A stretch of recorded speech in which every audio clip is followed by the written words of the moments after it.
बिस्मिल्लाहिर्रहमानिर्रहीम।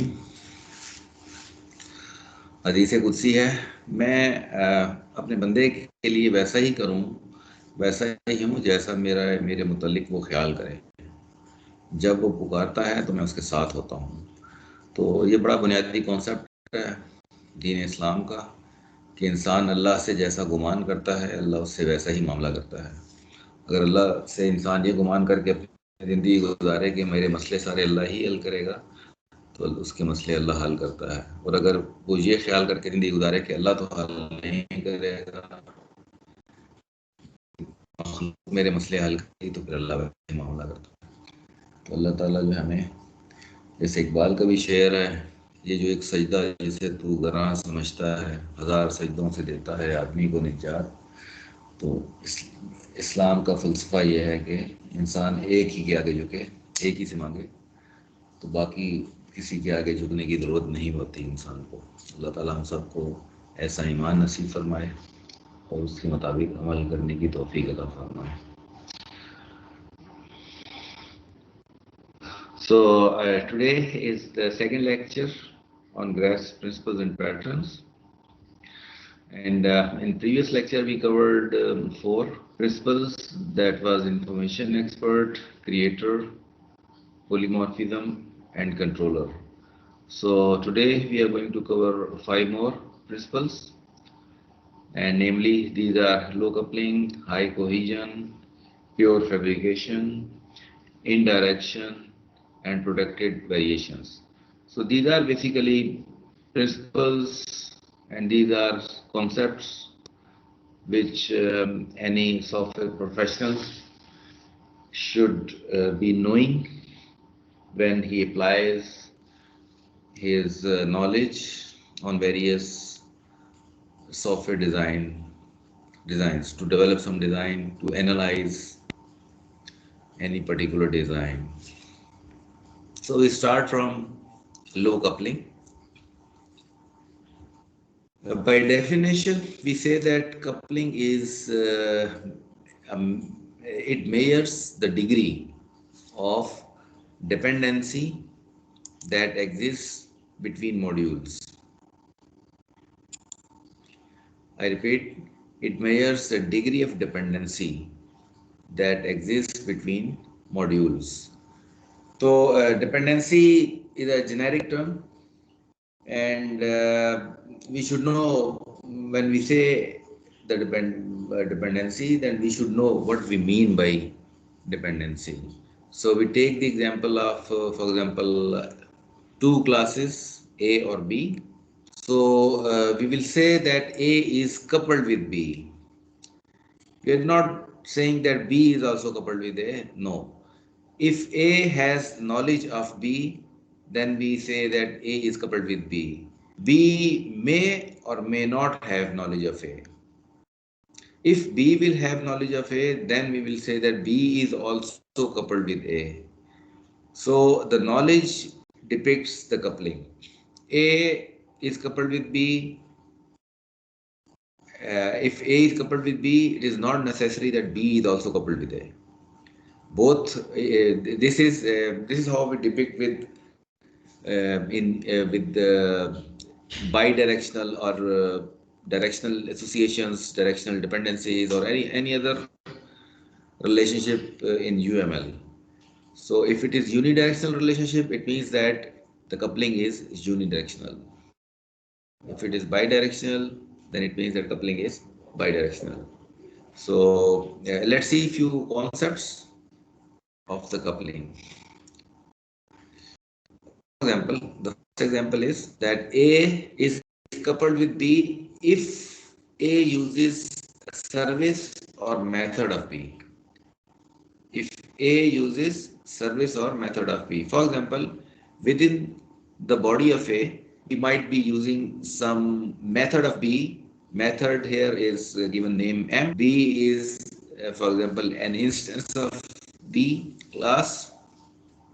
So if such type of statement is there in the body of A in any of the method, then we will say or we can detect that yes, A has a coupling of B, or A is coupled with B. So such type of statement will lead to the coupling of A with B. Second situation could be A passes or uses an object O returned from B method. So purpose is that, for example, there is a method M of class B, and if this method is returning something, so A is making use of that method returned object of that method, which has been returned by the method of B, then it is another indication that A is coupled with B. Thirdly, A is coupled with B if A provides visibility of B to C. A provides visibility of B to C by returning a reference. For example, there is a class C, and within the class of C, there is a statement like A dot get B. So you are getting the object of or instance of B class in class C. So within a class C, we are acquiring an instance of object B, but that instance is being acquired with the help of object of A. So this concept can be stated as that A is providing visibility of B to C. A is providing visibility of B with this statement, but this statement is being executed within the body of class C. So A is providing visibility of B to class C. So that would be another evidence that A is coupled with B. Fourthly, another situation could be a method of A uses object of B. So for example, there is an instance of A, and class A has a method which requires object of B as a parameter. So it is a kind of parameter visibility, and it is parameter visibility would create a coupling of B with A. So A is will say that A is coupled to with B because a method of A is using object of B in its parameters. Fifth example, we'll say that A is coupled with B if A calls method of C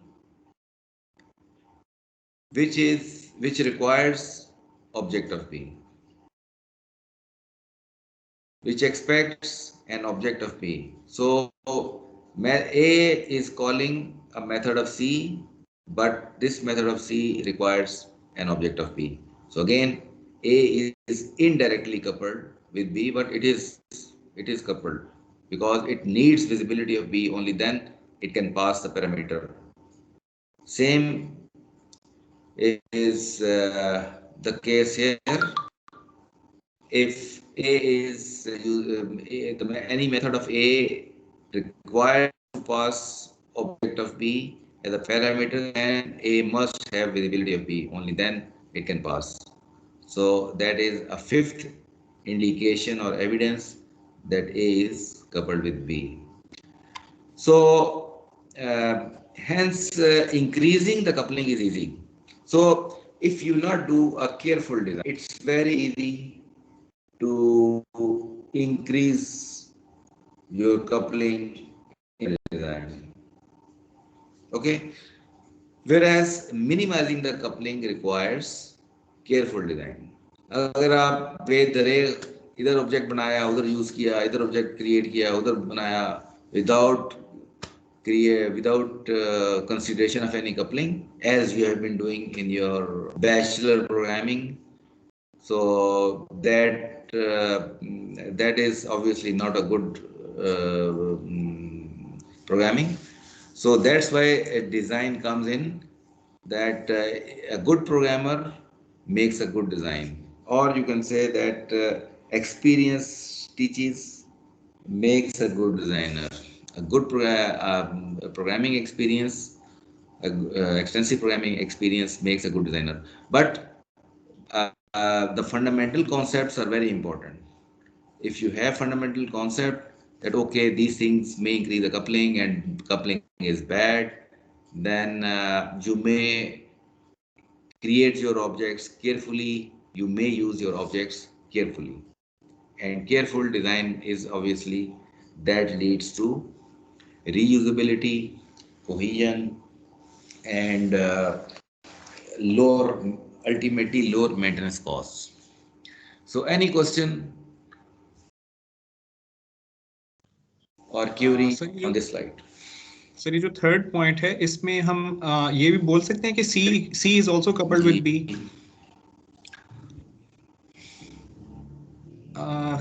जी जी, third point ये दोबारा explain कर. Sir इसमें ये हम बोल सकते हैं कि C is also coupled with B.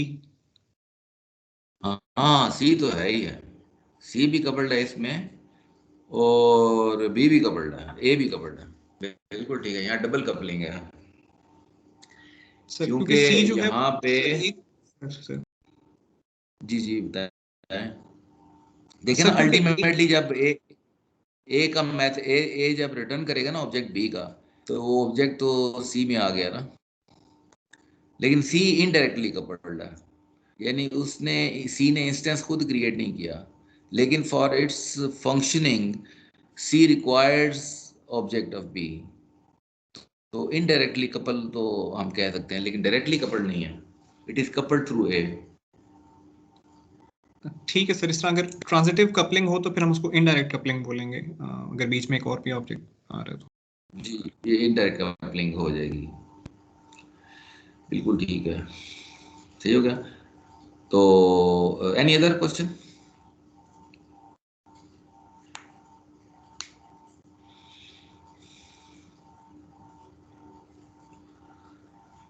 ठीक है, इसमें देखें सी, हम ये कह सकते हैं, ये जो पॉइंट सी है कि इसमें जब सी, हम ये कह सकते हैं कि जी सी को प्रॉपर फंक्शन करने के लिए, for proper operation of C, it requires object of B. ठीक है, अगर ऑब्जेक्ट ऑफ बी उसको नहीं मिलेगा तो सी प्रॉपर फंक्शन नहीं कर सकता. लेकिन हो गई है इनडायरेक्ट कपलिंग. अब आगे एग्जांपल से इसको फर्दर मैं एक्सप्लेन करता हूँ. Let's see an example. This is an example. We are taking an example of point of sale terminal application. We have three classes: payment, registration, register, and sales. और इस example से हम समझने की कोशिश करते हैं. प्रॉब्लम क्या है? प्रॉब्लम यह है कि how to support low dependency, low change impact and increase reuse. क्योंकि अगर डिपेंडेंसी लो होगी तो इसका अल्टीमेटली फ़ायदा ये होगा कि आपका चेंज इम्पैक्ट लो हो जाएगा. चेंज इम्पैक्ट लो होने का मतलब क्या है? इसका मतलब ये है कि अगर एक क्लास में कोई चेंजेस करते हैं, हम उसका कोड में जाके कुछ चेंजेस करते हैं, तो उसका इम्पैक्ट कितनी क्लासेस पर आएगा. कितनी क्लासेस पर, एक क्लास में जब चेंजेस करते हैं हम, तो इसका इम्पैक्ट कितनी क्लासेस पर आएगा. अगर एक आधी क्लास पे आती है तो हम कह सकते हैं लो है. अगर मल्टीपल क्लासेस पे उसका इम्पैक्ट आएगा तो हम कहेंगे जी हाई चेंज इम्पैक्ट है. और अगर किसी क्लास पे कोई इम्पैक्ट नहीं आता तो हम कहेंगे जी there is no impact, change impact. तो कपलिंग हम ये ज़ीरो तो कर नहीं सकते, ज़ीरो हम कपलिंग नहीं कर सकते, but we try to keep और कपलिंग लो, इसीलिए हम जीरो कपलिंग का कॉन्सेप्ट नहीं है, लो कपलिंग का कॉन्सेप्ट है।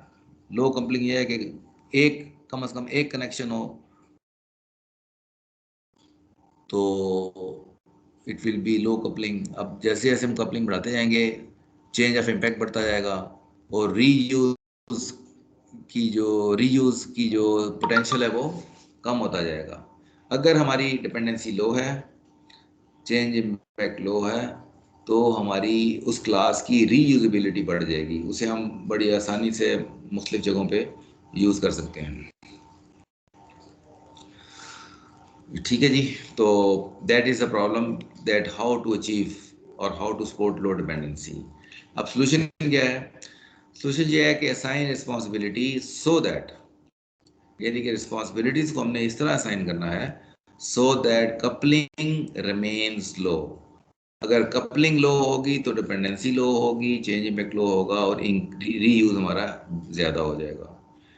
Use this principle to evaluate alternatives. तो अब अगर फॉर एग्जांपल इन क्लासेस को हमने आपस में इंटरेक्ट करवाना है तो हमने इस चीज़ को जहन में रखना है कि हमारी जो कपलिंग है कैसे कम से कम हो सकती है। ठीक हो गया? तो okay, let's consider an example. Following partial class diagram from next NPS case study, ये हमने उसमें से 3 क्लासेस उठाई हैं and the question in hand for us is that which class should be responsible to create payment instance and associate with the sales। अब sales एक class है जिसके अंदर तमाम पेमेंट्स का रिकॉर्ड सेल्स के पास होना चाहिए। सेल्स ऑब्जेक्ट के पास सब पेमेंट्स का रिकॉर्ड होना चाहिए और पॉइंट ऑफ सेल टर्मिनल में हर जो क्लाइंट आएगा उसका एक पेमेंट का ऑब्जेक्ट बनेगा। अल्टीमेटली जब सारा एंट्रीज हो जाएंगी, सेल्स लाइन आइटम्स हो जाएंगी और एंड पे जब वो टोटल का बिल बनेगा और क्लाइंट पेमेंट करेगा तो उस स्टेज पे पेमेंट का ऑब्जेक्ट क्रिएट होगा। अब ये जो पेमेंट का ऑब्जेक्ट है, this object is required to be stored or maintained by the sales object, by the sale object, कि सेल में होना चाहिए जी, अच्छा जी इतनी पेमेंट हुई थी। ठीक हो गया? अब वी हैव 2 ऑप्शंस। आपको पता है हमने लास्ट लेक्चर में हमने रजिस्टर ऑब्जेक्ट को हमने एज अ कंट्रोलर यूज किया था और हमने ये कहा था कि जी register is a good choice to be made as controller, क्योंकि उसमें ये होता है कि जी जो कोई ओवरऑल सिस्टम को रिप्रेजेंट कर रहा हो तो उस ऐसी क्लास को रखना मुनासिब होता है। तो अगर एक सिस्टम मैसेज रिसीव करता है रजिस्टर मेक पेमेंट का, सिस्टम मैसेज रिसीव करता है ग्राफिकल यूजर इंटरफेस लेयर से, रिसीव करता है मेक पेमेंट का, तो आप रजिस्टर जब मेक पेमेंट आएगी तो रजिस्टर ने क्या करना है, रजिस्टर ने एक पेमेंट का ऑब्जेक्ट क्रिएट करना है। लेकिन अल्टीमेटली रिक्वायरमेंट क्या है कि एक पेमेंट का ऑब्जेक्ट क्रिएट किया जाए और फिर उस पेमेंट के ऑब्जेक्ट को एसोसिएट किया जाए सेल्स के ऑब्जेक्ट के साथ। तो एक ऑप्शन ये है कि जब भी मैसेज रिसीव हो रजिस्टर ऑब्जेक्ट को, तो ये firstly as a result of receiving this make payment message, as a result it should first create a payment object maybe with the name of P, and then once it receives the object of P, it may add send message of add payment to sales by passing the same payment object। तो जब ये add payment का subject object sales के पास जाएगा तो ये अपनी collection में डाल लेगा जो सेल वाला ऑब्जेक्ट है कि जी ठीक है जी ये पेमेंट हो गई थी, ये ऑब्जेक्ट आ गया मेरे पास और उसमें सारी डिटेल होगी कि जी कितनी पेमेंट हुई है। तो दिस इज वन ऑप्शन। कि एक तो ये इस तरीके से इसको हम अपना डिज़ाइन बना सकते हैं। सेकंड ऑप्शन क्या हो सकता है हमारे पास? सेकंड ऑप्शन ये हो सकता है कि रजिस्टर सेल्स को ये मैसेज भेजे कि भाई आप अपनी पेमेंट क्रिएट कर लें, ठीक है। तो as a result sale payment को मैसेज भेजे टू क्रिएट इट। जब क्रिएट पेमेंट का ऑब्जेक्ट क्रिएट होगा then it will be collected by the sale. तो एक डिज़ाइन ये हो सकता है और एक डिज़ाइन ये हो सकता है। तो आपका क्या ख्याल है इन दोनों ऑप्शंस के बारे में, इन ऑप्शंस के प्रोज एंड कॉन्स के बारे में? Let's have some discussion. Sir I think sir ये ऑप्शन 2 होना चाहिए बिकॉज़ इसमें ऑप्शन 1 होना चाहिए सर। Sir option 2। अच्छा जी, बताएं कुछ फायदे नुकसान बताएं ऑप्शन 1 के, कुछ फायदे नुकसान प्रोज एंड कॉन्स बताएं ऑप्शन 2 के। लेट्स ऑप्शन हैव 2 में सेल ही को क्रिएट करना है और सेल ही को पेमेंट्स का रिकॉर्ड भी रखना है, तो इस तरह कपलिंग लो होगी। उसको रजिस्टर के थ्रू रजिस्टर को दोनों क्लासेस से नहीं इंटरेक्ट करना पड़ेगा, डिपेंडेंसी कम हो जाएगी। अच्छा, ठीक है। Any other idea? Sir option 1 इसलिए कि register has to know about responsibility of knowing of sale and payment, वो रजिस्टर के पास होनी चाहिए। और ऑप्शन 2 में आप देखेंगे तो रजिस्टर इनडायरेक्टली कपल्ड बन रहा है पेमेंट के साथ, तो कपलिंग डबल बढ़ रही है। ऊपर वाले ऑप्शन में रजिस्टर की 2 कपलिंग्स टोटल हैं, एक पेमेंट के साथ और एक सेल के साथ, जबकि ऑप्शन 2 में रजिस्टर की सेल के साथ भी कपलिंग है, सेल की पेमेंट के साथ है और रजिस्टर की इनडायरेक्ट पेमेंट के साथ भी है। आई थिंक ऑप्शन 1 बेहतर है। अच्छा, लेकिन हमने अगर हम ये अज्यूम करें कि रजिस्टर जो है एज अ कंट्रोलर काम कर रहा है, तो फिर जो है हमारी कोशिश होनी चाहिए कि रजिस्टर सिर्फ अपना जो काम है वो आगे डेलीगेट करते हैं। जब रजिस्टर को जी एक सर। काम आया तो बजाय कि वो खुद अपना लॉजिक उसके अंदर फिट करे कि मैंने क्या करना है क्या नहीं करना, उस should delegate its task to the other classes, ताकि जो रजिस्टर क्लास है because it is working as controller, तो उसकी अपना जो है ना वो ब्लॉटेड कंट्रोलर ना बन जाए, यानी कि उसके अंदर कोई बहुत ज़्यादा लॉजिक ना इम्बेड कर दें हम। तो कंट्रोलर्स को लाइट रखा जाता है प्रिंसिपली, और कंट्रोलर डेलीगेट सिर्फ डेलीगेट करना। सर डेलीगेट तो दोनों ऑप्शंस में ही रजिस्टर डेलीगेट को उसको करना पड़ेगा, एक में लेकिन वो ये कि 2 क्लासेस में डेलीगेशन कर रहे हैं और एक में एक ही को चीजें पास कर रहे हैं। असल में ये मेरे ख्याल में क्योंकि एज कंट्रोलर काम कर रहा है तो इसको कोई रिकॉर्ड रखने की ज़रूरत नहीं है कि किसने क्या किया है। इसको रजिस्टर को कोई रिकॉर्ड रखने की ज़रूरत नहीं है कि कितनी सेल हुई है कितनी सेल नहीं हुई है। रजिस्टर को जैसे ये यहाँ पे देखें मेक पेमेंट का, उसको जब मैसेज आया तो स्ट्रेट अवे इसने यही मेक पेमेंट कह दिया सेल को कि भाई आप करें काम। उससे खुद कोई लॉजिक अपने अंदर इम्बेड नहीं की, तो स्ट्रेट अवे उसको पास ऑन कर दिया यही मेथड आगे सेल को। तो controller as a controller option 2 is a better, क्योंकि इसमें कंट्रोलर का भी जो हमने प्रिंसिपल पढ़ा है वो भी फॉलो अप हो रहा है। दूसरा है कि रजिस्टर की डायरेक्ट कपलिंग सेल के साथ है, और जबकि यहाँ पे रजिस्टर की 2 कपलिंग हो गई हैं, एक डायरेक्ट कपलिंग पेमेंट के साथ है, दूसरी डायरेक्ट कपलिंग सेल के साथ है। जबकि यहाँ पे लेकिन ये लॉजिक इस वजह से बेहतर है कि अगर हम ये एज्यूम करते हैं कि रजिस्टर ने भी कुछ मेंटेन करना है, क्योंकि मेंटेन करना भी तो एक रिस्पॉन्सिबिलिटी है ना।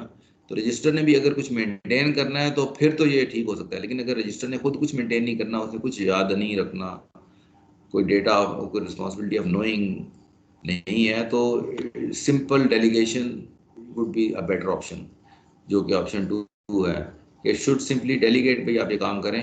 जो जो पेमेंट का रिकॉर्ड रखना है वो सेल ने रखना है, सेल की जिम्मेदारी है ये कि वो should keep record of sales. Register is not required to, ये समझ लें कि एक तरह का गेटवे है register, it just needs to pass on the information, जिसको हम फौजी ज़ुबान में कहते हैं डाखाना है। ठीक है जी, इसे खुद कुछ नहीं करना, बट डाखाने का काम करना है, आगे भेजा बस, बाकी उनको जिम्मेदारी लगा दीजिए आप ये करें। ठीक है जी, तो रजिस्टर हैज सही है। Staff role.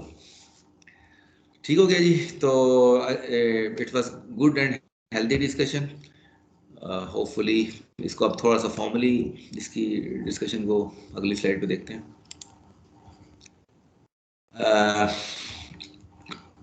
अच्छा, Contra indications, when low coupling is, we should be careful on the concept of low coupling. High coupling to stable elements and to pervasive elements is seldom a problem. यानी कि ये नहीं है कि हर जगह ही हमें लो coupling की जरूरत होती है. कई ऐसी जगहों पे जहाँ पे हमारी क्लासेस के चेंज होने का, जो भी क्लाइंट क्लासेस हैं उनके चेंज होने का या सोर्स क्लासेस उनके चेंज होने का इम्कान नहीं है या ना होने के बराबर है, वहाँ पे हाई कपलिंग करने में कोई मसला नहीं है. For example, J2E application can safely couple itself to Java libraries, for example Java utilities and so on. तो जितनी भी जावा की लाइब्रेरीज होती हैं, जब जावा का वर्जन चेंज हो तो फिर लाइब्रेरीज के चेंज होने का इम्कान होता है, अदरवाइज लाइब्रेरीज में चेंज होने का इम्कान नहीं होता. और जब वर्जन भी चेंज हो तो डाउनवर्ड कंपेटिबिलिटी भी रखी जाती है. तो जनरली जावा लाइब्रेरी के साथ अगर आपकी कपलिंग हाई है, जैसे हम बार बार यूज़ कर रहे हैं print line system out dot print line, तो बेसिकली हम जावा लाइब्रेरी यूज़ कर रहे होते हैं. तो इस तरह की जो मेथड्स हैं उनको बेदरेग यूज़ करना कोई मसला नहीं होता. Benefit not affecting by changes in other components, यानी कि अगर हम कपलिंग लो रखेंगे तो हमें उसका फ़ायदा ये होगा कि it will not be affected by changes in other components. And अगर कपलिंग लो रखेंगे तो हम we can easily understand our design in isolation and it will be convenient to reuse. For example, अगर पिछली स्लाइड पे हम जाएं तो अभी देखें कि आपको ये डिज़ाइन थोड़ा सा ज़्यादा अंडरस्टैंड करना आसान लग रहा है कि जी क्योंकि कपलिंग कम है. अब जितनी अगर यहाँ से 8-10 कपलिंग निकल रही हो रजिस्टर में से, और आप रजिस्टर के अंदर लॉजिक भी होगा जी, क्रिएट भी इसने करना है, फिर उसने रिसीव करना है, फिर उसको उसने ये भी सोचना है कि अच्छा जी अब मैंने इस ऑब्जेक्ट जो मैंने रिसीव कर लिया इसको मैंने आगे कहाँ भेजना है. तो इसका मतलब है we are trying to embed logic in the register object. तो उससे ये होगा कि हमें कोड की अंडरस्टैंडिंग भी जो है वो डिफिकल्ट हो जाती है. तो लो कपलिंग के चंद फ़वाइद में से एक फ़ायदा ये भी है कि उसे अंडरस्टैंड करना आसान होता है डिज़ाइन को, और उसे यूज़ करना भी आसान होता है. Okay, so this was a little discussion on low coupling. Now we see the concept of cohesion. Okay, the problem is how to keep objects focused, understandable and manageable, and as a side effect to support low coupling. अच्छा, पहली बात ये है कि जब हम कोहीजन improve करते हैं, जब हम कोहीजन किसी क्लासेस की इम्प्रूव करते हैं तो कपलिंग ऑटोमेटिकली कम होनी शुरू हो जाती है. यानी कि आप मैथमेटिकली इसको कह सकते हैं कि high cohesion and coupling and cohesion are inversely proportional. अगर, और ये एक इंडिकेशन भी है, अगर आपकी कपलिंग ज़्यादा है तो आप ये it's an indication for you कि अगर किसी एक क्लास से बहुत सारी क्लासेस के साथ कपलिंग बन रही है तो इसका मतलब ये है कि उस क्लास में कोहीजन कम है, वो क्लास एक पर्टिकुलर टास्क पर फोकस्ड नहीं है या पर्टिकुलर रिस्पॉन्सिबिलिटी पे फोकस नहीं है, इस वजह से उस क्लास में से बहुत सी कपलिंग बन रही हैं. तो अगर आई रिपीट कि ये आप उसको एक ब्रॉडर थंब रूल समझ सकते हैं कि cohesion and couplings are inversely proportional for any particular class. So the solution is, for this particular problem, assign responsibility so that cohesion remains high. Use this to evaluate alternatives. आगे हम इसको देखते हैं कुछ और detail. First of all, the definition. Cohesion is measure of degree of relatedness that elements within a module share. यानी एक module है, उसके अंदर मल्टीपल हमने ऑपरेशंस डाले हुए हैं, मल्टीपल हमने एट्रीब्यूट्स डाले हुए हैं, तो वो जितने ज़्यादा रिलेटेड होंगे उतनी हम कहेंगे जी इनमें जो डिग्री ऑफ रिलेटेडनेस है वो ज्यादा है। Degree to which the task perform by a single module are functionally related. तो अगर वो डिग्री ऑफ रिलेटेडनेस का मतलब है कि वो आपस में कितने ज्यादा रिलेटेड हैं। वजह यह है कि अगर वो आपस में रिलेटेड हैं तो देन बहुत सारी फंक्शनैलिटी इंटरनली वो उसकी आपस में विद इन क्लास अगर आप फंक्शनैलिटी यूज करते हैं,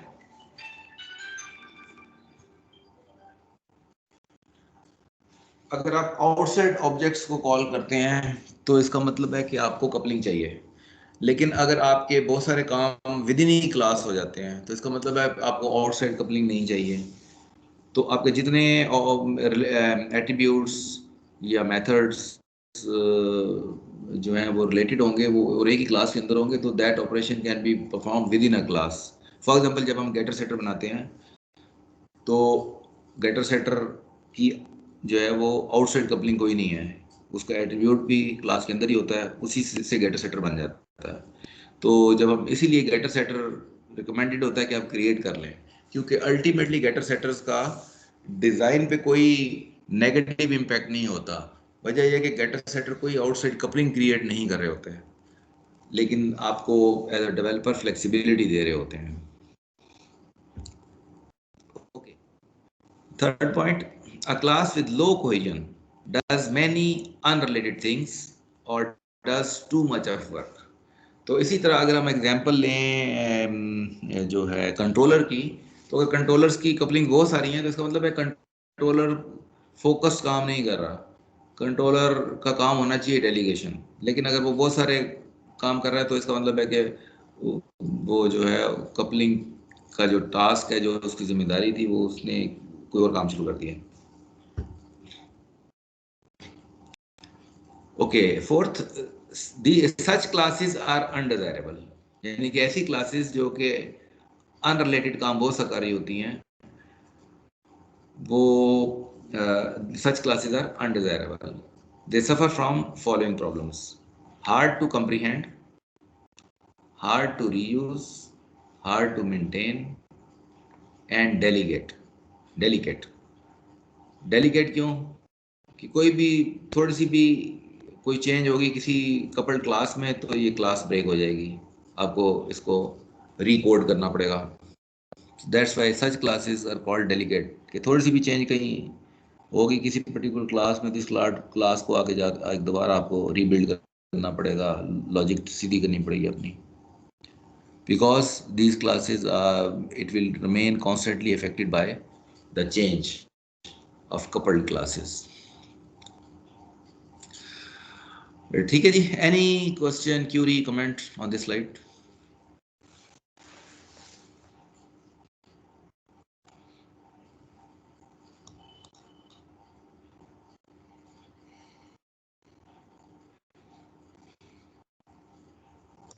no sir. No sir. Okay जी, तो let's have a similar example. ये वही एग्जांपल है, लेकिन we are depicting the same concept with the help of sequence diagram. पीछे हमने इसी कॉन्सेप्ट को कम्युनिकेशन डायग्राम की स्ट्रक्चर में देखा था, and the same concept now we are going to discuss it again, but the diagram is sequence diagram. तो क्यों उसी डायग्राम को, उसी एग्जाम्पल को हम दोबारा डिस्कस करने जा रहे हैं? वजह यह है कि coupling and cohesion are related to each other. अगर जब हम कपलिंग कोहेजन बढ़ाने की बात करेंगे तो इसका मतलब है कि इनडायरेक्टली हम ये कहना चाह रहे हैं हम कपलिंग कम करने की बात कर रहे हैं। That's why these cohesion and coupling work side by side. So in the following isolated example, this is acceptable। अगर हम ये कहते हैं कि जी रजिस्टर एक कंट्रोलर है और इसने दो मैसेजेस पास किए हैं, it is coupled with payment and sale class, तो दो क्लासेस से कपल्ड है। अगर ये दो ही क्लासेस से कपल्ड है तो कोई इतना बड़ा मसला नहीं है, register class is reasonably cohesive. ठीक है, तो but if it continues to, we continue to make register class responsible for doing some of or most of the work related to more and more system operations, it will become increasingly burdened with other tasks and become incohesive. ठीक हो गया जी. अगर आप पता चले 50 operation हैं जो कि रजिस्टर से आउट हो रहे हैं, तो फिर हम कहेंगे जी ये बहुत ज़्यादा बर्डन है. And for imagine 50 system operations all received by register from the GUI layer. If register did the work related to each, it would become bloated and incohesive object. I hope पिछली example, क्योंकि already हम discussion करते आ रहे हैं, तो उसी discussion को हम आगे अब कोहेजन के कॉन्टेक्स्ट में डिस्कस कर रहे हैं. तो I hope it is this discussion is clear on slide 13. Yes, sir. Yes. जी sir. Okay. So I'm on slide 14 now. By contrast, as shown in figure 1727, the second design delegates payment creation responsibility to sale. क्योंकि यहाँ पे हमने क्या किया, register ने क्या किया कि इसने पेमेंट क्रिएशन रिस्पॉन्सिबिलिटी दे दी है सेल को. Sale is going to ask for creation of payment object and sale is going to maintain the record of payment object.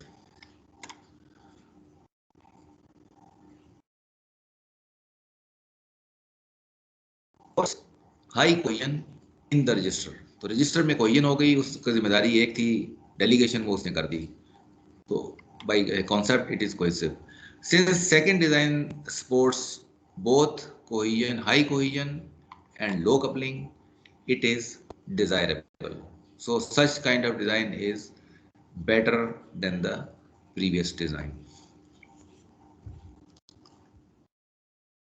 Okay, so benefits of cohesion: clarity, first benefit, and ease of comprehension of the design is increased. Then maintenance and enhancements are simplified, and low coupling is often supported. जैसे आप cohesion बढ़ाएंगे तो coupling आपकी बेहतर हो जाएगी. Reuse of fine-grained, highly related functionality is increased because a cohesive class can be used with very specific purpose. अगर आप डेटाबेस का सब्जेक्ट भी आपने पढ़ा होगा, तो डेटाबेस के सब्जेक्ट में भी जब हम नॉर्मलाइजेशन कर रहे होते हैं, तो हम ये कहते हैं जी एक टेबल में एक ही कॉन्सेप्ट होना चाहिए. जब नॉर्मलाइजेशन कर रहे होते हैं तो हम उसको जब ब्रेक कर रहे होते हैं बड़े टेबल्स को छोटे टेबल्स में, तो उसके पीछे भी यही फिलॉसफी होती है. हम कहते हैं जी एक कॉन्सेप्ट एक टेबल में होना चाहिए. ठीक है. तो इसी तरह जब हम क्लास की बात करते हैं तो हम ये कहते हैं जी एक कॉन्सेप्ट एक क्लास में होना चाहिए, मल्टीपल कॉन्सेप्ट्स नहीं होने चाहिए. Okay, so it ends another principle. Now we'll come to pure fabrication, but before going on to pure fabrication, let's have a lecture break at this point. Today we are also having a quiz, और quiz के लिए you can have a break of 20 minutes. 20 minute की आप break ले लें. 4 बजे हम quiz enable कर देंगे और 4:10 तक आपका टाइम होगा, and 4:15 we will resume our lecture. 20 minute तैयारी कर लें आप. उसके बाद क्विज आपका 7 मिनट का होगा और 10 क्विज के क्वेश्चन होंगे. तकरीबन 4:10 तक ख़त्म हो जाएगा आपका क्विज. 5 मिनट आप सांस लेंगे और 4:15 बजे विल रिज्यूम आवर लेक्चर. ठीक है जी. Until then, best of luck.